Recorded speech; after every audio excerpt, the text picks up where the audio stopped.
Bienvenidos oyentes de Radio Sefarad a este informativo en el que me acompaña Raquel. ¿Qué tal? Hola Alejandro, hola a todos. Comenzamos por los titulares de hoy. Hamás aborda en Egipto la segunda fase de la tregua en Gaza. Netanyahu dice: Israel e Irán volverán a ser aliados leales si cae el gobierno de Teherán. El ejército israelí ataca infraestructura de Hezbollah en el sur del Líbano. Manifestaciones de apoyo a las protestas contra el régimen de los ayatolás en Europa y Estados Unidos. Estos son los temas de los que hoy les hablaremos aquí en el informativo de Radio Sefarad. Comenzamos hablando de una delegación de Hamás liderada por Jalil al-Haya, el jefe de su comité político, que llegó este domingo a El Cairo para iniciar conversaciones con mediadores internacionales sobre la segunda fase del alto el fuego en la Franja de Gaza. El encuentro se enmarca en las negociaciones posteriores al alto el fuego vigente desde el 10 de octubre y busca avanzar en los preparativos para el cambio de fase del acuerdo de tregua, según fuentes consultadas por la agencia EFE. Las autoridades egipcias han invitado también a otras facciones palestinas como la Yihad Islámica y el Movimiento Popular para la Liberación de Palestina para coordinaciones y preparativos de esta siguiente etapa. Antes de los debates con mediadores, se prevé una reunión previa con representantes palestinos y el jefe de la inteligencia egipcia, Hassan Rasad, para alinear posturas. Uno de los temas centrales será definir la composición del Comité de Administración Transitoria de Gaza, que según las fuentes podría estar formado por 15 tecnócratas palestinos independientes encargados de gestionar los asuntos civiles y administrativos durante la transición. Entre los nombres que podrían liderar este organismo figura Maged Abu Ramadán, ministro de Salud de la Autoridad Palestina.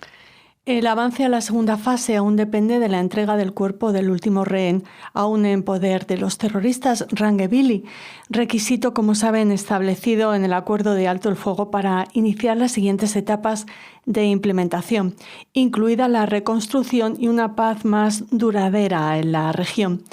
Netanyahu insistió el pasado jueves al ex enviado de la ONU, Nikolai Maladenov, quien se convertirá en el director de la Junta de Paz para la Franja de Gaza, insistió, decíamos, en que Hamás debe ser desarmado y la Franja de Gaza debe ser desmilitarizada de acuerdo con el plan de 20 puntos del presidente estadounidense Donald Trump. Seguimos hablando de Netanyahu.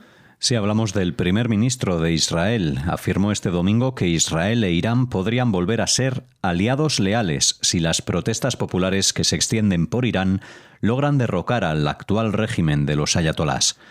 Netanyahu hizo estas declaraciones al inicio de una reunión de su gabinete, expresando su esperanza de que el pueblo persa se libere pronto del yugo de la tiranía, dijo, y pueda construirse un futuro de prosperidad y paz entre ambos países tras un cambio político en Irán. Por su parte, las fuerzas de defensa de Israel señalaron que están siguiendo de cerca las masivas manifestaciones en Irán, descritas como un asunto interno, y aseguraron que están preparados para defenderse y responder con fuerza si fuese necesario ante cualquier desestabilización de la región.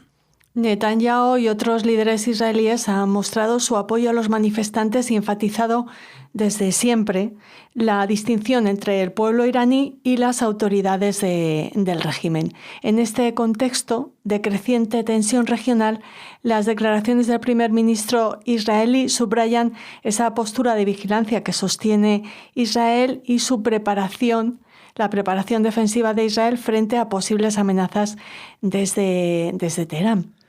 Seguimos hablando de las fuerzas de defensa de Israel. Llevaron a cabo la noche del domingo una serie de ataques contra infraestructura de Hezbollah en el sur del Líbano, después de advertir previamente a la población civil local sobre los ataques inminentes. La advertencia fue difundida por el portavoz militar Abihai Adrae en redes sociales, instando a los residentes a evacuar y mantenerse al menos a 300 metros alejados de los edificios señalados que las fuerzas de defensa de Israel describieron como instalaciones utilizadas por el grupo chií para almacenamiento de armas y otras actividades militares. Los ataques se concentraron alrededor de la localidad de Kfar Hattah y en un segundo sitio subterráneo que, según Israel, también era empleado por Hezbollah para almacenar armamento. Las fuerzas israelíes indicaron que estas acciones se produjeron porque la infraestructura no había sido completamente desmantelada, pese a un ataque previo en esa misma zona aproximadamente hace una semana. Seguro que lo recuerdan. El uso de advertencias a la población civil, y lo queremos destacar, es parte de las medidas que buscan reducir el riesgo para civiles ante estas operaciones. El contexto de estos ataques incluye una serie de operaciones anteriores contra objetivos de Hezbollah en Líbano como respuesta a violaciones de alto el fuego y la presencia continua de fuerzas de Hezbollah en la frontera con Israel. Seguimos ahora con la última de las noticias. Durante el pasado fin de semana, miles de manifestantes se congregaron en Londres, París y Estambul para apoyar las protestas en Irán, después de que la represión de las fuerzas de seguridad del país causara cientos de muertos.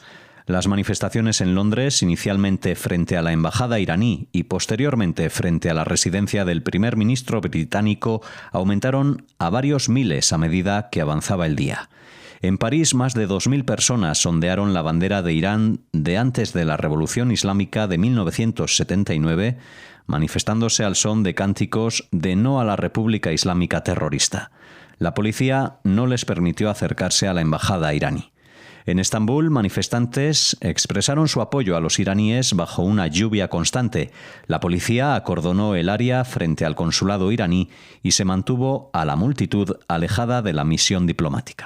También en Los Ángeles ha habido este tipo de manifestaciones de apoyo. Hubo un incidente con un camión que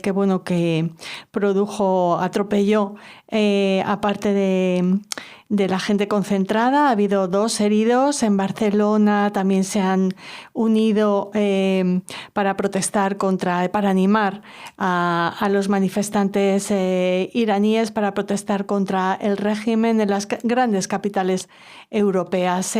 Las autoridades iraníes siguen calificando a los manifestantes de alborotadores y acusan a Estados Unidos e Israel de respaldarles y de crear esa oposición que está quemando las calles de Irán. La represión de las autoridades iraníes ha causado, al menos al cierre de este informativo, 490 bajas, muertes. Según ha informado el domingo la agencia de noticias de activistas de derechos humanos con sede en Estados Unidos, y añadió esta agencia que más de 10.600 personas fueron detenidas en todo el país desde hace 2 semanas, que fue cuando comenzaron las revueltas. Así, con esta noticia, con estos datos, cerramos el informativo de Radio Sefarad, donde les esperamos mañana en una próxima edición. Sigan escuchando Radio Sefarad.